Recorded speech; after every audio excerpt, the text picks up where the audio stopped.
La AA, que se pronuncia como AA, es una organización mágica y espiritual que nació en 1907, de la mano del enigmático y siempre polémico Aleister Crowley, una de las figuras más influyentes del esoterismo occidental moderno. Esta orden no es una simple escuela de ocultismo ni un club de místicos, su propósito es mucho más ambicioso. La AA busca contribuir al avance de toda la humanidad a través del crecimiento personal, profundo e integral de cada individuo. ¿Y cómo se logra eso? Mediante un proceso gradual, casi alquímico, de iniciaciones espirituales que invitan a explorar todos los aspectos del ser, el cuerpo, la mente y el alma. Su enfoque es profundamente sincrético, es decir, que fusiona elementos de distintas tradiciones espirituales. Así, combina la contemplación del budismo Theravada, la disciplina del yoga vedántico, y la fuerza simbólica de la magia ceremonial occidental. Todo esto se estructura alrededor del árbol de la vida de la Cábala, ese mapa místico que representa el universo y el camino del alma hacia lo divino. Uno de los textos fundamentales para entender el sistema de la AA se titula Una estrella a la vista, A Star in the West.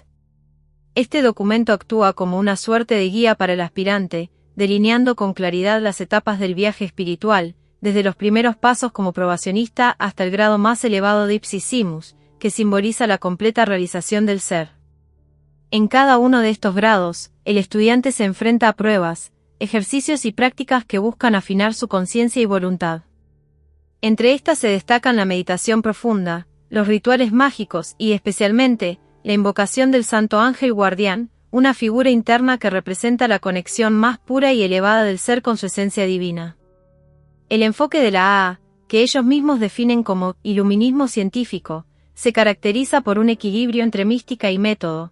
No se trata de aceptar dogmas, sino de investigar, experimentar y comprobar en carne propia los resultados espirituales del trabajo interior. La AA se presenta como algo más que una simple organización esotérica. Sus seguidores afirman que ha estado presente, de una forma u otra, en todas las épocas y culturas, aunque no siempre bajo ese nombre. Su mensaje, según ellos, ha trascendido los límites del tiempo y del lenguaje, adoptando distintos rostros según la época, pero siempre con un propósito común, la evolución espiritual del ser humano. En su forma moderna, la AA toma cuerpo a principios del siglo XX. Fue fundada en 1907 por Aleister Crowley y su colega George Cecil Jones, justo en el torbellino espiritual que dejó el colapso de la mítica Orden Hermética de la Aurora Dorada. Según Crowley, su autoridad para dar forma a esta nueva orden provenía directamente de fuentes no terrenales, entre ellas Aiwass, la entidad que le dictó el libro de la ley, y unos enigmáticos, jefes secretos, figuras espirituales que él consideraba guías invisibles del desarrollo esotérico de la humanidad. Esta orden se organiza en dos grandes niveles, uno interno y otro externo. El colegio externo está diseñado para quienes comienzan el camino, con enseñanzas que se van desplegando de forma gradual. El interno, en cambio, está reservado a quienes han atravesado ya los velos y alcanzado ciertos estados de conciencia. Pero más allá de su estructura jerárquica, lo que realmente define a la AA es su filosofía central, condensada en Liberal Bell Legis, o el libro de la ley. Este texto, considerado sagrado dentro de la tradición telémica, es la piedra angular sobre la que se edifica toda la visión espiritual de la orden. Crowley afirmaba que no lo había escrito él, sino que lo había recibido por dictado de Aiwass, una especie de inteligencia superior. Además de Liberal, existen otros textos clave dentro del sistema, clasificados como libros de clase A y AB. Estos documentos son tratados con gran reverencia y se consideran intocables, es decir, no pueden ser alterados ni corregidos, solo estudiados y practicados. En 1919, la AA mantuvo una relación cercana con la Ordo Templi Orientis, OTO, otra organización iniciática de carácter más fraternal y social. Aunque ambas aceptaban la autoridad del libro de la ley, sus caminos eran distintos. La AA seguía un programa estricto y personal de transformación espiritual, la OTO, en cambio, funcionaba más como una orden masónica moderna, con sus propios rituales y grados, pero sin intervenir en los procesos iniciáticos de la AA. Un texto que la orden valora especialmente es La nube sobre el santuario, del místico alemán Karl von Karlshausen. Fue reeditado como Liber 33, un relato de AA, y se considera una exposición simbólica del propósito y el espíritu de la orden, una guía velada para los buscadores sinceros. Después de la muerte de Crowley en 1947, el liderazgo externo de la AA fue asumido por su discípulo Carl Shermer. Diversos linajes surgieron, cada uno reclamando una conexión legítima con la enseñanza original de Crowley. Uno de esos linajes nace a partir de Jane Wolfe, una actriz que se convirtió en devota estudiante de Crowley y fue conocida como Soror Stay. Su única discípula fue Phyllis Seckler, Soror Meral, quien más tarde fundaría el Colegio de Selema en los años 70. Junto a otros colaboradores, creó también el Templo de Selema, una organización hermana que continúa la obra bajo el espíritu telémico. Phyllis nombró como su sucesor a James A.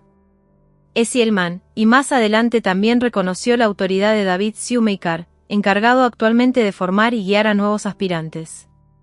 Pero ese no es el único legado vivo de la AA. Existen otros linajes que afirman descender de Marcelo Ramos Mota, uno de los discípulos más influyentes del siglo XX. Uno de los más conocidos dentro de esta rama es J. Daniel Gunter. También hay líneas que pasan por Israel Regardie, uno de los grandes divulgadores de la magia moderna, y su alumno Gerald Suster. Otras se vinculan a figuras como Grady McMurtry o Charles Stanfield Jones, todos ellos piezas importantes del complejo rompecabezas que representa la AA hoy en día. El nombre de la AA ha sido objeto de debates, interpretaciones y hasta cierto misterio. No es raro, tratándose de una orden mágica envuelta en simbolismo, referencias antiguas y códigos ocultos. Pero entre los muchos intentos de descifrar qué significan esas dos letras separadas por puntos, han surgido algunas propuestas curiosas, otras poéticas y unas cuantas francamente esotéricas. Uno de los nombres más repetidos, y que suena con un aire clásico y elegante, es Argenteum Astram, que en latín significa estrella plateada. Muchos han afirmado que este es el nombre real de la orden, y no es difícil ver por qué. Evoca imágenes de luz espiritual, guía celestial y misticismo astral. James Esselman, una figura muy respetada dentro de los linajes contemporáneos de la AA, ha señalado que aunque el término es hermoso, no es del todo correcto. Según él, la auténtica denominación de la orden no es latina, sino griega. En griego, el nombre que Esselman defiende es, transliterado como Astran Argon, que también significa estrella plateada. Pero este no es un simple capricho lingüístico. En el universo esotérico, las palabras tienen poder no solo por lo que dicen, sino por su vibración y su valor numérico. Aquí entra en juego la gematría, una antigua técnica que asocia números a letras y revela conexiones ocultas entre palabras y conceptos. El valor numérico de Astran Argon es 451, el mismo número que las palabras griegas Komson Pax, una frase enigmática y potente utilizada en los rituales de la Orden Hermética de la Aurora Dorada, donde se interpretaba como luz en extensión. Y por si fuera poco, el número 451 también corresponde a la expresión hebrea Esa Adam, que se traduce como la esencia de la humanidad. Esselman ve en estas correspondencias una señal de que Astran Argon no solo es una etiqueta, sino una declaración de propósito, una orden que se presenta como luz expandida y esencia del ser humano elevado. Hay otra variante griega del nombre, Aster Argos, que suma 489 en gematría, número que coincide con Sousis, el nombre que los griegos daban a la estrella Sirio. ¿Y por qué es esto relevante?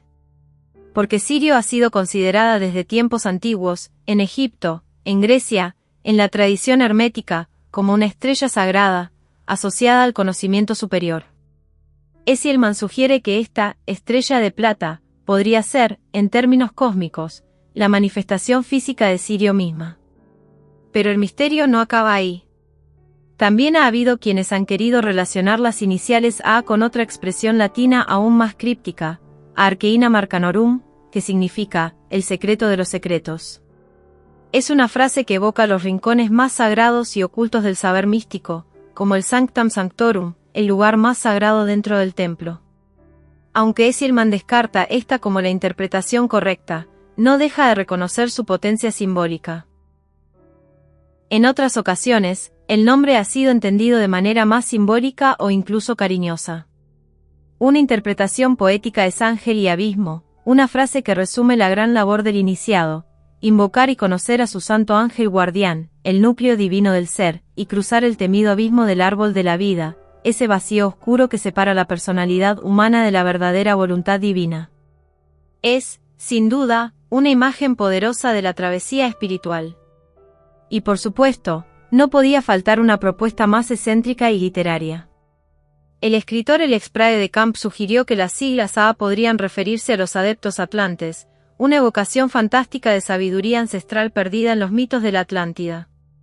Mientras tanto, en la irreverente y psicodélica trilogía Illuminatas, de Robert Anton Wilson y Robert Sea, se bromea con la idea de que el nombre completo de la orden es, precisamente AA.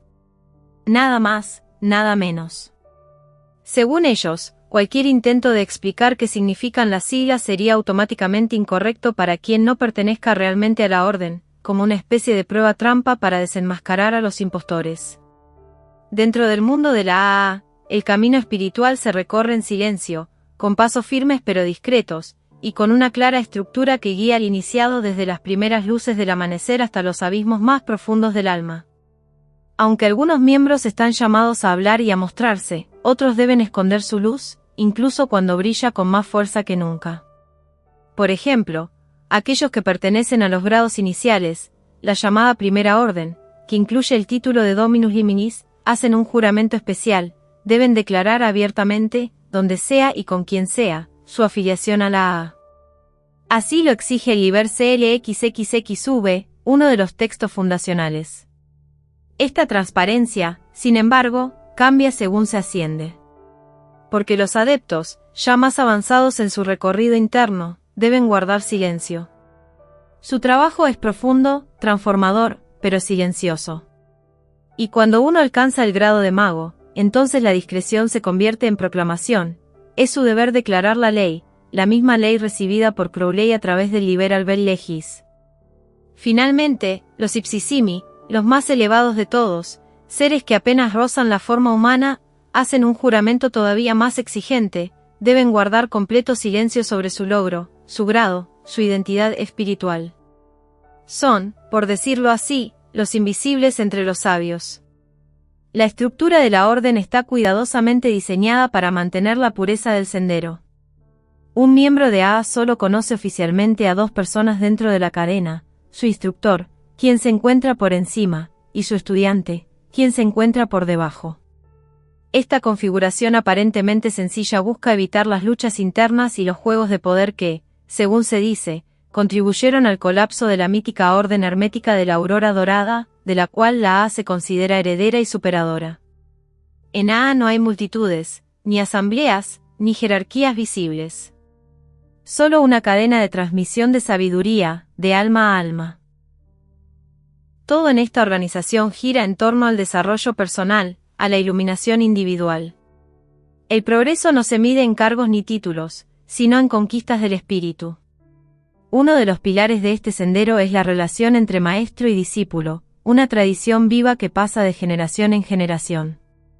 Y parte de ese compromiso es que cada logro alcanzado debe ser dedicado con humildad y generosidad a los que vienen detrás.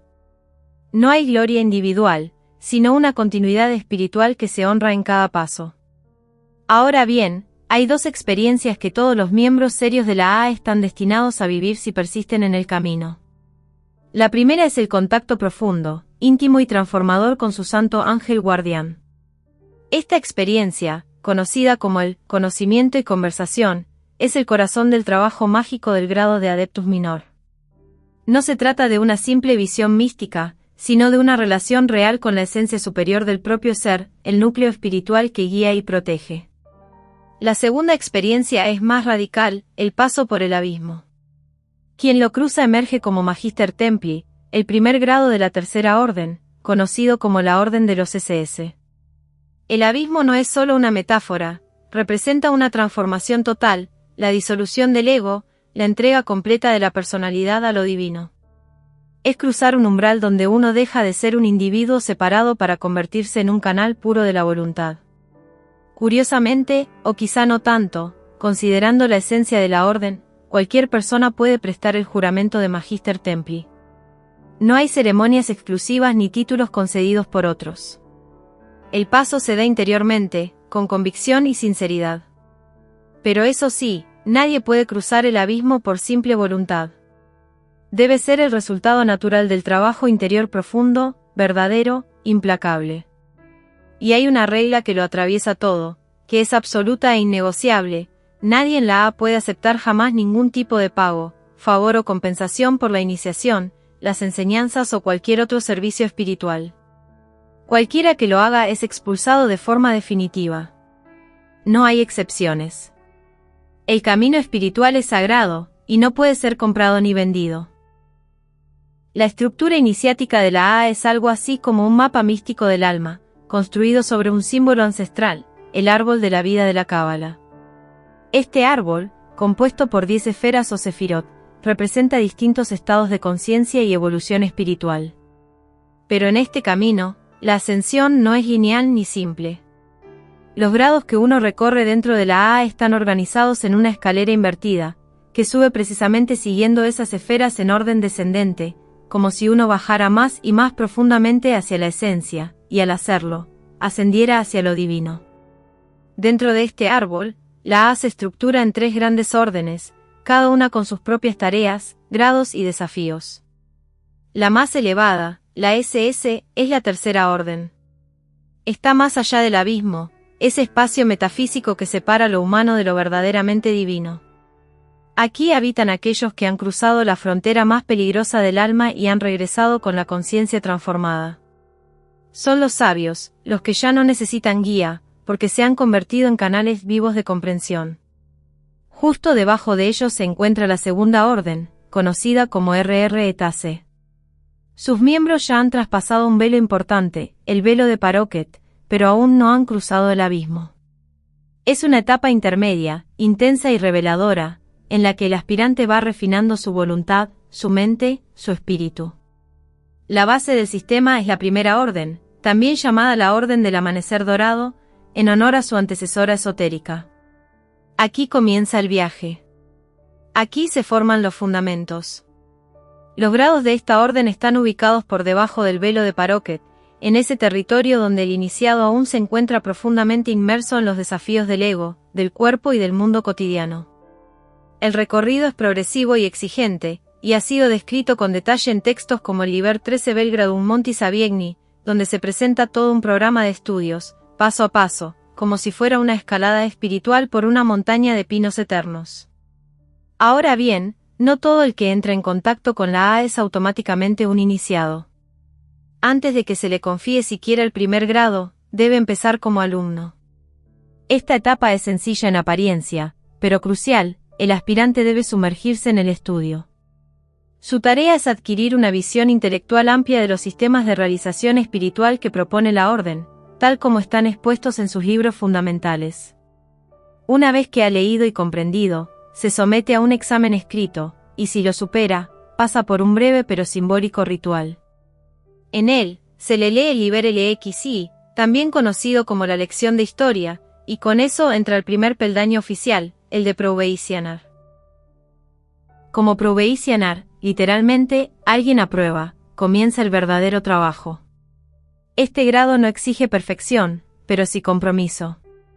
Durante al menos un año, el iniciado debe elegir las prácticas espirituales que más le llamen, realizarlas con constancia, y sobre todo, mantener un diario meticuloso de todo lo que experimenta. El registro es esencial, es su espejo, su brújula, su confesionario y su laboratorio. Luego viene el grado de neófito, el despertar real. Aquí el trabajo se intensifica, ahora se espera que el iniciado logre el dominio total del cuerpo de luz, su presencia astral.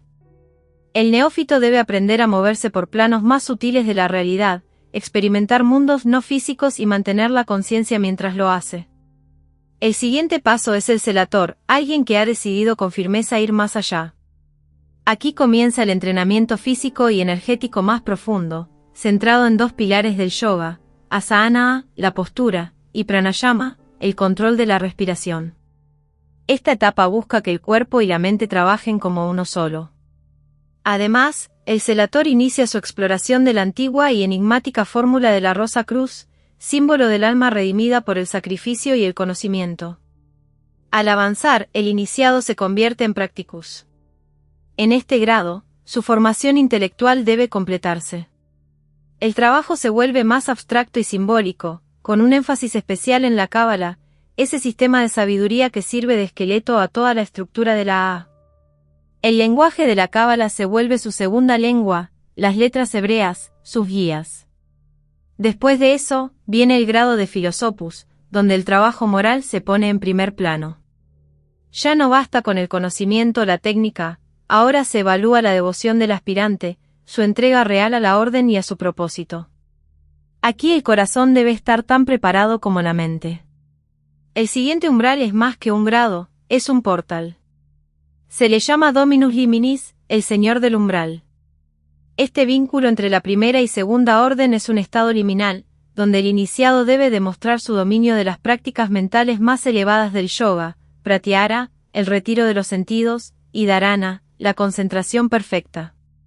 Si lo logra, entonces estará preparado para mirar hacia el abismo, y decidir si está listo para cruzarlo. Es interesante notar que dentro de este sistema, también hay figuras liminals que no pertenecen por completo a una orden ni a otra. Se les llama moradores de los umbrales, seres o estados de conciencia que habitan en las puertas entre mundos. Dominus Liminis es uno de ellos, así como el enigmático bebé del abismo, figura que simboliza el inicio de una experiencia radical de transformación. Una vez que alguien alcanza la tercera orden, es el lugar donde ya no se aprende, sino que se encarna, tiene libertad para reinterpretar y adaptar las enseñanzas recibidas. En ese punto, ya no se repiten fórmulas, sino que se crean nuevas. Las verdades se vuelven personales, y la comprensión se convierte en una fuente de enseñanza viva y original.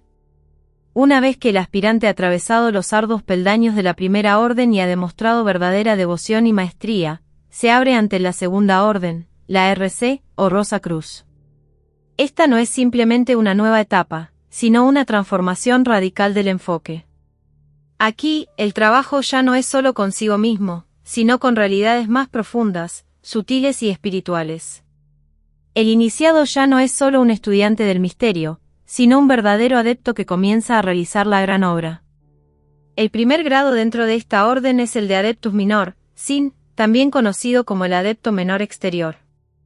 Pero no te dejes engañar por el título, este es un momento decisivo en el camino espiritual. El adepto ahora se enfrenta cara a cara con la misión central de todo el sistema de la AA, alcanzar el conocimiento y la conversación con el Santo Ángel Guardián, SAG. Esta experiencia no es solo simbólica o filosófica.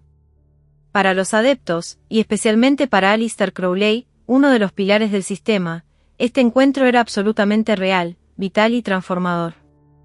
No había logro más elevado dentro de esta etapa.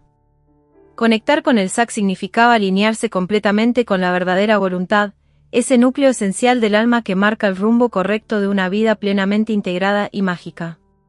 Crowley fue claro en este punto.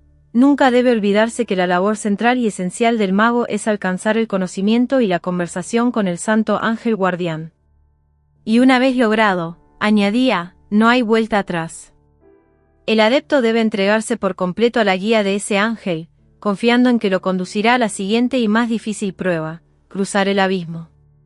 Si el Adeptus Minor logra este primer gran hito, puede pasar a ser considerado un Adeptus Minor, dentro. Aquí, ya no se encuentra simplemente en la periferia del templo, ahora es admitido dentro del colegio del Espíritu Santo, donde se le revela la sagrada fórmula de la Rosa Cruz, símbolo eterno de renacimiento, amor y sacrificio iluminado. Esta fase marca un cambio interior profundo. El trabajo ya no es solamente en la sombra o en la superficie, sino en el corazón mismo del misterio. El siguiente paso es convertirse en Adeptus Mayor, 6 grados igual a 5. Este título suena grandioso, y lo es, pero hay una clave que lo distingue. En esta etapa, el mago domina la magia práctica, la sabe ejecutar con maestría, pero aún no la comprende completamente. Es como alguien que puede hablar con fluidez un idioma sagrado sin haber descubierto todos los matices ocultos de su gramática espiritual. Este dominio técnico es fundamental para lo que viene después. Cuando el adepto logra ir más allá, llega al grado de Adeptus Exemptus, 7 grados igual a 4, el último peldaño antes del gran salto. Aquí, el iniciado ha cumplido con todo lo que se le ha pedido, ha establecido la comunicación con su Sak, ha refinado su ser, y está preparado para enfrentar la prueba definitiva. ¿Y cuál es esa prueba? Cruzar el abismo. El abismo no es un simple concepto, sino una experiencia límite. Es el gran vacío que separa la manifestación fenoménica, el mundo tal como lo conocemos, de su fuente espiritual, oculta y nouménica. Para los místicos de la AA, este no es un simple símbolo, es un lugar real del alma. Allí mora Choronzon, el morador del abismo.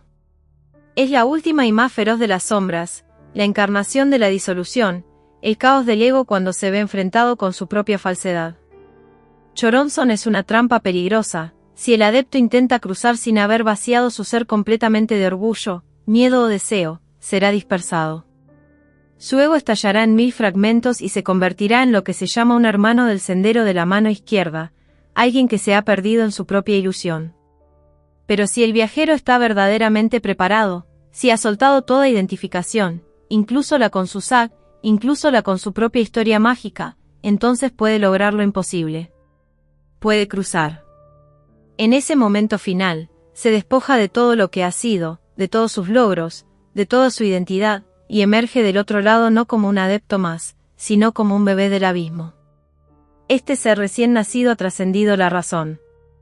Es pura potencialidad, en estado de gestación dentro del misterio de Babalon, la gran madre del universo esotérico.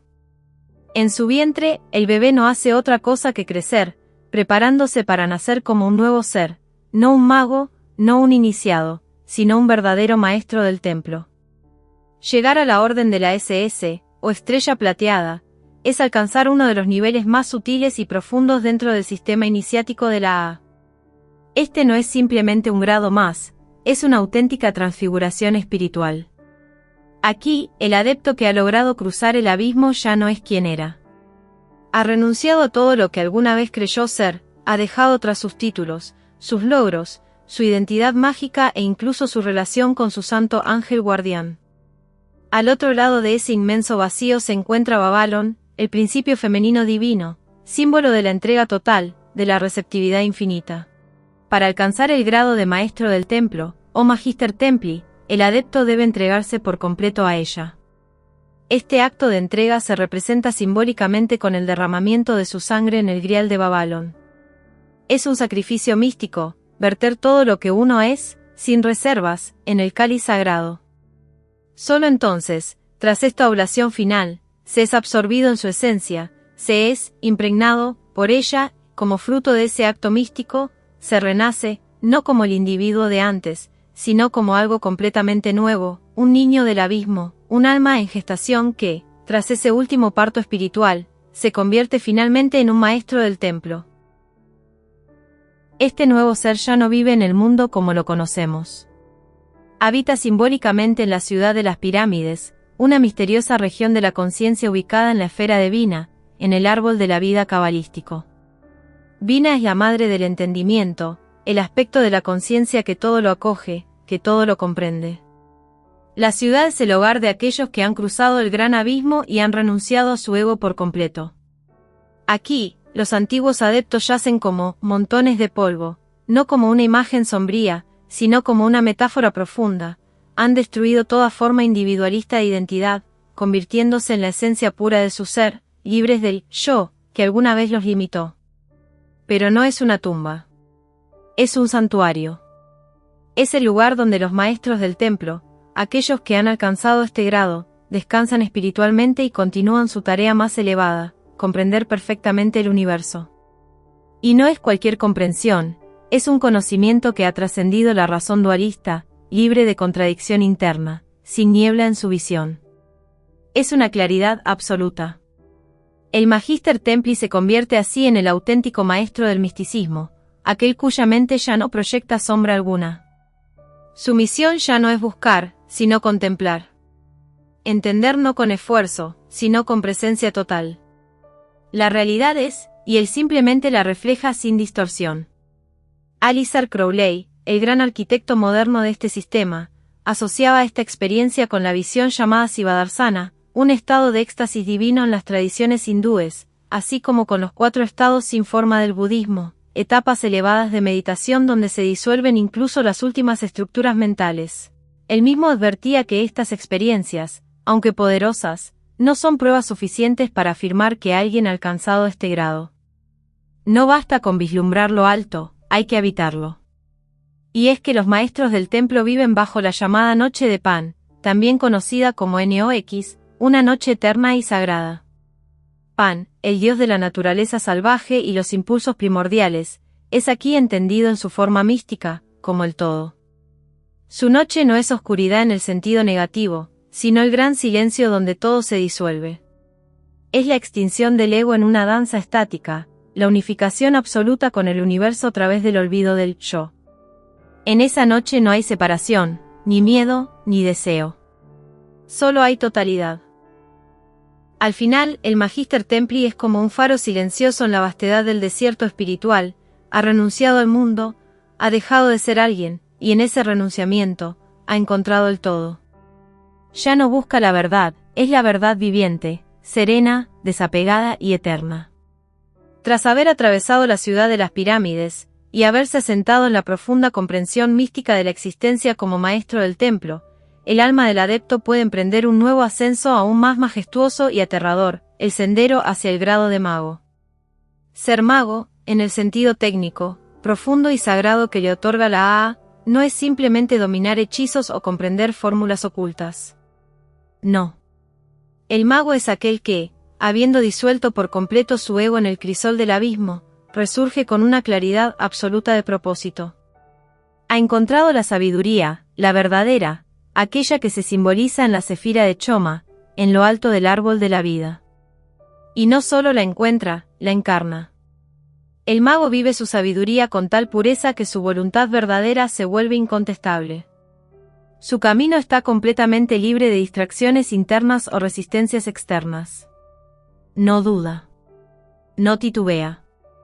Todo lo que hace, todo lo que es, se alinea con esa voluntad. Su misión, entonces, se vuelve aún más audaz, crear un nuevo universo de acuerdo con esa voluntad. No reformar el mundo existente. No simplemente servir de guía o faro. El mago transforma la realidad misma. Y lo hace a través de una palabra. Cada verdadero mago pronuncia una palabra mágica, un verbo vivo, una declaración simbólica de la realidad, que redefine por completo la percepción humana, desmantelando sistemas de creencias antiguos y sembrando una nueva visión. Crowley lo explica con contundencia: en toda la historia apenas ha habido un puñado de magos reales, pues el sello de su autenticidad es la capacidad de condensar su mensaje en una sola palabra revolucionaria. Buda nos dio Anatta, la doctrina de la no alma. Mahoma proclamó Alá, una afirmación total de la unidad divina. Y Aiwass, el ser que transmitió el libro de la ley a Crowley, trajo la palabra Selema, que marcó el inicio del nuevo eón. No todos los magos pronuncian una palabra nueva. Algunos se identifican profundamente con la palabra del león vigente, como lo es Selema en nuestra era, y dedican su existencia a establecer su reino en la tierra. Son servidores conscientes de esa vibración universal, arquitectos invisibles de la evolución espiritual del mundo. Desde la cúspide de Choma, el único paso que queda es el más indescriptible, el más silencioso, convertirse en Ipsissimus. El Ipsissimus representa el grado más alto al que puede aspirar un ser humano dentro de la AA. No hay palabras adecuadas para describirlo, porque el Ipsissimus ha trascendido incluso la necesidad de palabras. Reside en la esfera de Kese, la corona del árbol de la vida, el punto donde se une todo y no queda nada. Allí no hay acción, no hay reacción. Solo hay equilibrio perfecto. Este ser está completamente libre de las limitaciones del yo, del tiempo, del espacio, del karma. No hay necesidad que lo impulse, ni deseo que lo ate. Su existencia es tan armónica con el universo manifiesto, que ya no se distingue de él. Es, en esencia, el todo en su forma más pura. Por eso, la palabra Ipsissimus, derivada del latín, significa algo así como el más el mismo, o la mismidad suprema. Crowley vinculó este estado con un trance extremadamente profundo del budismo Theravada, el Nirodha Samapatti, donde incluso las funciones vitales básicas, como el latido del corazón, descienden a su nivel más bajo. un estado de absoluta suspensión y desapego. Pero incluso aquí, el sistema de la A ofrece una sutil reinterpretación. En lugar de aceptar sin más las tres características del budismo, la tristeza, la impermanencia y la insustancialidad de toda existencia, se propone una visión trascendida, donde la tristeza se vuelve alegría, el cambio es visto como estabilidad, y el altruismo revela una identidad profunda y cósmica. Para Crowley, el ipsissimus no es simplemente alguien que ha llegado. Es alguien que ya no tiene a dónde llegar, porque es uno con el camino, con el propósito, con la esencia misma del ser. No proclama una palabra. No necesita enseñar. Su presencia, invisible, desapegada, plena, es en sí misma una bendición silenciosa para el mundo. El camino iniciático de la A culmina en un umbral silencioso, más allá del lenguaje, más allá del símbolo, más allá incluso del yo. Aquel que lo cruza alcanza el grado de ipsissimus, la cima absoluta del árbol de la vida, el punto en que es donde toda distinción se desvanece y el ser se funde con el todo. Pero lo más sorprendente de este logro es que, una vez alcanzado, debe permanecer en secreto. Nadie puede saberlo. Ni siquiera los demás miembros de la orden. El ipsissimus es el iniciado supremo, pero también el más discreto. No hay ceremonia pública, ni proclamación, ni títulos que lo anuncien. Incluso al interior de la A, debe guardar silencio respecto a su logro. Su promesa no es hacia el mundo, sino hacia la realidad misma. Jura ante un testigo aceptar este grado sagrado y acto seguido, desaparece dentro de los velos de su humanidad. Se oculta a plena vista, actuando con la modestia de quien ya no necesita afirmarse. En sus palabras, Crowley lo describe así: el ipsissimus está completamente libre de toda limitación, no como alguien que escapa del mundo, sino como aquel que ha encontrado la identidad esencial entre todas las cosas. Para él, no hay diferencia entre el ser y el no ser, entre la acción, la inacción y la posibilidad de actuar. Todas las polaridades que para nosotros resultan irreconciliables, vida y muerte, bien y mal, creación y destrucción, se disuelven en su conciencia sin conflicto alguno. Y es que el ipsissimus ha realizado el anatta, esa gran ley de la insustancialidad que en las tradiciones orientales se interpreta como la ausencia de un yo permanente. Pero más allá de negarlo, este grado lo trasciende, ya no hay tendencia a construir o destruir, ya no hay apego a ninguna necesidad interna ni compulsión externa. Su tarea no es actuar sobre el mundo, sino ser de un modo tan puro que todo deseo de modificar la realidad desaparezca. En este sentido, el ipsissimus se convierte en el maestro absoluto de todos los modos de existencia, no porque los controle, sino porque los habita sin fricción ni separación. Vive en equilibrio con el universo, no como un elemento más, sino como la propia sinfonía que une todas sus partes. Y sin embargo, ese estado tan elevado no lo convierte en un ser apartado o ajeno. Al contrario, continúa trabajando silenciosamente en el mundo, desempeñando las tareas del mago, expresando, a través de acciones, palabras, incluso a través de su mera presencia, la verdad inefable que ha realizado. Pero lo hace sin atribuirse el mérito, sin identificarse con la obra, y sin revelar jamás el secreto de su condición. Crowley, en un arrebato poético, lo resumió así: más allá de la palabra y del loco, sí, más allá de la palabra y del loco. Es decir, más allá de toda expresión, más allá incluso de la búsqueda. El ipsissimus no necesita actuar, ni enseñar, ni convencer. Es el silencio encarnado, la pureza en su forma más sutil. Así, el camino termina donde comenzó, en la nada, pero ahora vivida no como ignorancia, sino como iluminación perfecta. El ipsissimus no es el final del viaje, sino su desaparición. Ya no hay sendero, ni viajero, ni meta. Solo hay el todo. Y en ese todo, el ya es uno. Si te ha gustado el contenido y deseas contribuir al crecimiento continuo de este canal, te invito a considerar la posibilidad de suscribirte a mi canal de YouTube. Puedes hacerte miembro por menos de 3 euros al mes. En el apartado de tienda, podrás acceder al merchandising de Estudio Alejandría. No solo estarás apoyando mi creatividad y esfuerzo, con tus compras, sino que también tendrás acceso exclusivo a contenido más detallado y enriquecedor. Como suscriptor, Formarás parte de una comunidad comprometida con el desarrollo y la exploración de nuevos temas. Tu apoyo es fundamental para seguir creando contenido. Únete a la comunidad y sé parte de esta emocionante aventura. Y hasta aquí llegamos con este emocionante contenido. Si te ha gustado y quieres seguir explorando temas fascinantes como este, no olvides suscribirte al canal y activar la campanita para recibir notificaciones de nuestros nuevos videos.